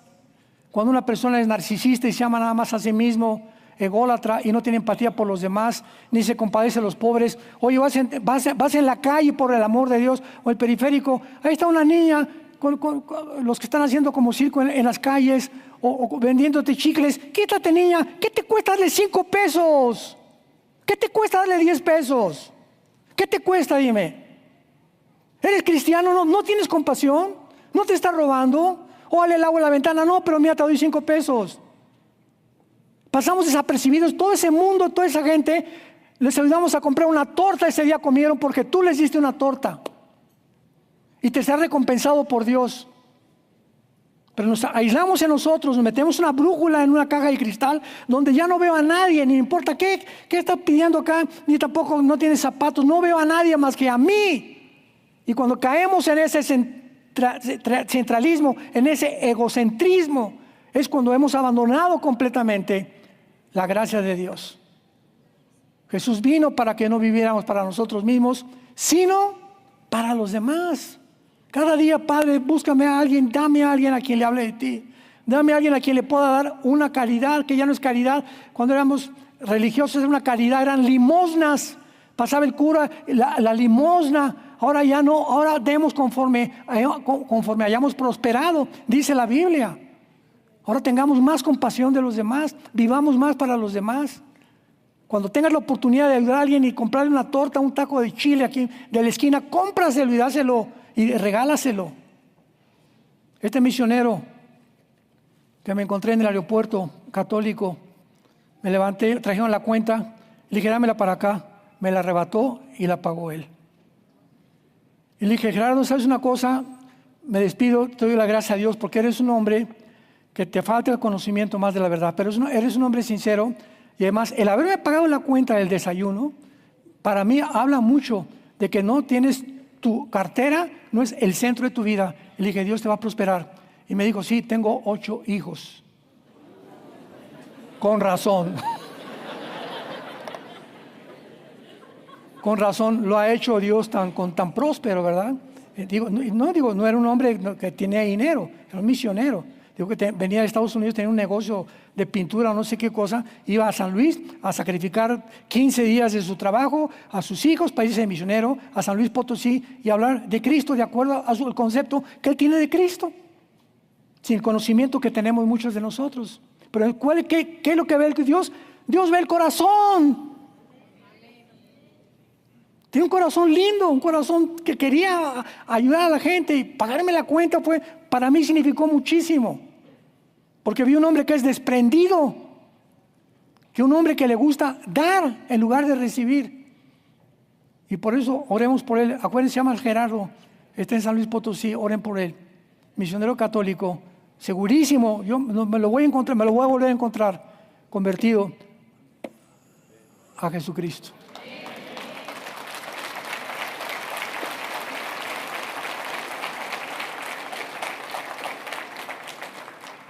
Te damos gracias, Dios y Padre de Jesucristo nuestro Señor,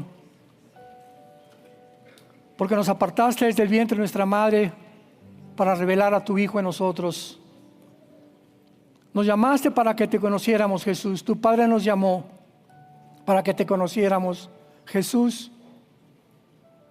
Que no estimaste el ser igual a Dios como cosa que aferrarte. Tú estando en la gloria te despojaste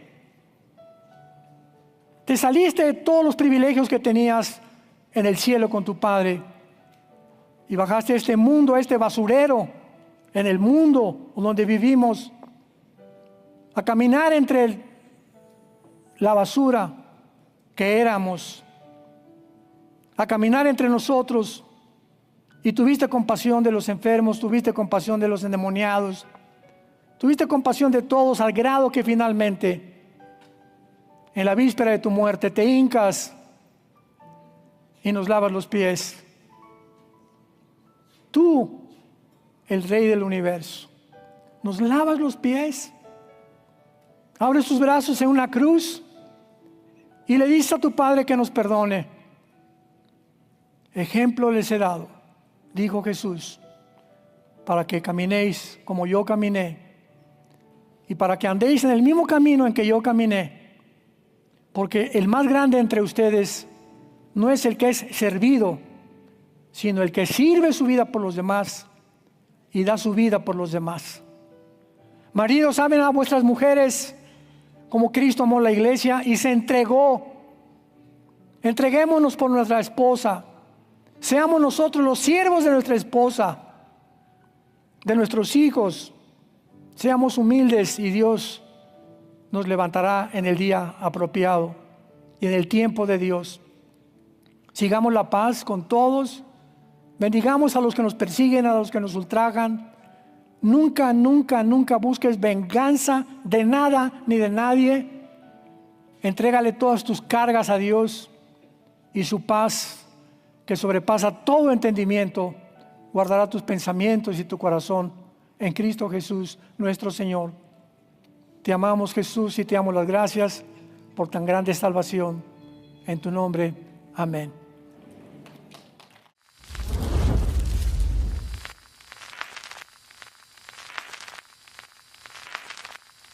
Hola, ¿qué tal? Me da mucho gusto saludarles y quisiera simplemente comunicarles que gracias a todos ustedes a través de todas las naciones del mundo que aman la palabra de Dios y que realmente están interesados en que nosotros como organización Vida Nueva para el Mundo y Armando Alducin Ministries continuemos predicando el Evangelio de la Gracia de Jesucristo y que podamos nosotros continuar haciéndolo gracias a sus donaciones. Este año cumplimos 46 años de ministerio, 46 años donde hemos predicado, hemos enseñado, hemos tenido seminarios y de diferentes formas de estudios bíblicos alrededor del mundo y hemos pensado y considerado de una forma fiel el Evangelio de la sana doctrina de Jesucristo. Nosotros, con todas estas donaciones, tenemos que sostener pastores, misioneros, obras, equipos de televisión y aún continuamos buscando la manera de poder elevar este ministerio. Hasta este momento quiero que ustedes estén enterados que no tenemos una sola propiedad como organización y así hemos trabajado durante 46 años porque le damos la importancia a la evangelización, a las misiones y también a los hombres de Dios para levantar más pastores. Le damos las gracias y que pueda Dios con su gracia tocar sus corazones y que puedan ustedes invertir en un terreno donde es fructífero, porque creemos que ha producido bastante buen fruto para la gloria de Dios. Gracias, muchas gracias por sus aportaciones y por las donaciones que sabemos ustedes continuarán haciendo para que podamos continuar siendo fieles en la predicación del Evangelio de la gracia de Dios. Que Dios les bendiga.